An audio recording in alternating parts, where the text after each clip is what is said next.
السلام علیکم ورحمۃ اللہ وبرکاتہ۔ بسم اللہ الرحمن الرحیم۔ الحمد للہ رب العالمین والعاقبۃ للمتقین والصلاة والسلام علی اشرف الانبیاء والمرسلین ومن تبعهم بإحسان إلى يوم الدین، اما بعد فقد قال اللہ تبارک وتعالى في مقدس کتابه في القرآن المجید: اعوذ باللہ من الشیطان الرجیم، بسم اللہ الرحمن الرحیم۔ الذین یوفون بعہد اللہ ولا ينقضون المیثاق والذین یصلون ما امر اللہ به ان یوصل ویخشون ربهم ويخافون سوء الحساب والذين صبروا ابتغاء وجه ربهم وأقاموا الصلاة وأنفقوا مما رزقناهم سرا وعلانية ويدرؤون بالحسنة السيئة أولئك لهم عقبى الدار۔ سورۃ الرعد، سورہ نمبر 13، پارہ نمبر 13، آیت نمبر 22۔ حضرات، مصلیان کرام، بزرگان دین، نوجوان دوستو، عزیز پیارے بچوں، الحمدللہ 16واں روزہ ہمارا شروع ہو چکا ہے۔ اللہ قبول فرمائے، پائے تکمیل تک پہنچائے، بہت ساری عبادتوں کی نیک توفیق عطا فرمائے۔ میں نے جو آیتیں آپ کے سامنے پیش کی ہیں، گزشتہ تراویح میں انہی آیتوں کی تلاوت ہم نے الحمدللہ سنی ہے۔ اللہ تبارک و تعالیٰ نے ان آیات کے اندر کامیاب ہونے والوں کی چند نشانیاں بیان کی ہیں۔ ویسے ہم جانتے ہیں قرآن کی شروعات جیسے ہوئی وہیں سے کامیاب ہونے والوں کی نشانیوں کا ذکر شروع ہوا۔ پہلے پارے کے اندر، دوسرے پارے کے اندر، تیسرے پارے کے اندر اللہ نے مختلف موقعوں پر مختلف قسم کے اوصاف جو کامیاب ہونے والے کے ہیں بیان فرمایا۔ آج کے درس میں دیکھتے ہیں کامیاب ہونے کے لیے کیا کیا کرنا پڑتا ہے۔ ویسے انسان سے اگر پوچھا جائے دنیا میں کامیاب ہونے کیا کرنا، تو کہے گا کڑی محنت کرنا، بہت جدوجہد کرنا، خون پسینہ ایک کرنا۔ آخرت کے لیے کیا کرنا، اس کے لیے بھی محنت کرنا ہے۔ بغیر محنت کے نہ یہ ختم ہونے والی دنیا حاصل ہو سکتی ہے، تو پھر بغیر محنت کی وہ نہیں ختم ہونے والی آخرت کی کامیابی کیسے حاصل ہو سکتی ہے۔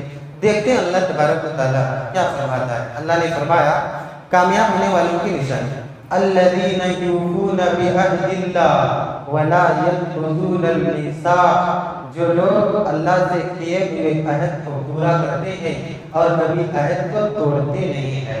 اللہ سے جو انہوں نے عہد کیا ہے، ہم سب نے عالم ارواح میں اللہ سے عہد کیا ہے کہ اے اللہ، دنیا میں جانے کے بعد ہم تیری ہی عبادت کریں گے۔ آگے اللہ تبارک و تعالیٰ فرماتا ہے والذین یصلون ما امر اللہ بہ ان یوصل، اور وہ لوگ اللہ تبارک و تعالیٰ نے جس چیز کو جوڑنے کا حکم دیا ہے اسے وہ جوڑتے ہیں۔ یہ دوسری نشانی، مطلب کیا ہے؟ رشتہ داری قائم کرتے ہیں۔ رشتہ دار چاہے جیسے بھی ہو، ہمیں ان کے ساتھ رشتہ داری جوڑ کے رہنا ہے۔ کچھ رشتہ دار اچھے ہوتے ہیں، کچھ رشتہ دار خراب ہوتے ہیں۔ میں آپ کو بتاؤں، اگر رشتہ دار کافر بھی کیوں نہ ہو، دنیاوی لحاظ سے ان سے جڑ کے رہنا ہے۔ اللہ کے نبی نے جب نبوت ملی تو کیا فرمایا اپنے رشتہ داروں سے؟ دیکھو آخرت کا معاملہ ہے، تمہارا دیکھ لو، جہاں تک دنیا کی بات ہے مرتے وقت تک میں تمہارا ساتھ دوں گا۔ یہاں ایک مسلمان رشتہ دار ہے، دوسرا بھی رشتہ دار مسلمان ہی ہے، چھوٹی سی بات پر ناراض ہو کے سالانہ سال بات نہیں کرتے، خوشی غمی کے موقع پر اطلاع نہیں دیتے، کانٹیکٹ نہیں کرتے، پتہ نہیں ان کا لاکھوں کا نقصان ہوا کہ ان کا لاکھوں کا نقصان، اگر واقعی میں ہوا ہوتا تو کیا ہوگا پتہ نہیں۔ تو کامیاب ہونے والوں کی دوسری نشانی کیا ہے؟ وہ اللہ نے جس چیز کو جوڑنے کا حکم دیا ہے اس کو جوڑتے ہیں۔ وَيَخْشَوْنَ رَبَّهُمْ، اور اپنے رب سے ڈرتے ہیں، خوف کھاتے ہیں، اور یہ خوف کسی ظلم اور زیادتی کی وجہ سے نہیں، محبت اور احترام کی وجہ سے۔ وَيَخَافُونَ سُوءَ الْحِسَابِ، اور قیامت کے دن کے برے حساب سے ڈرتے ہیں۔ جو اللہ سے ڈرے، قیامت کے دن کے برے حساب سے ڈرے،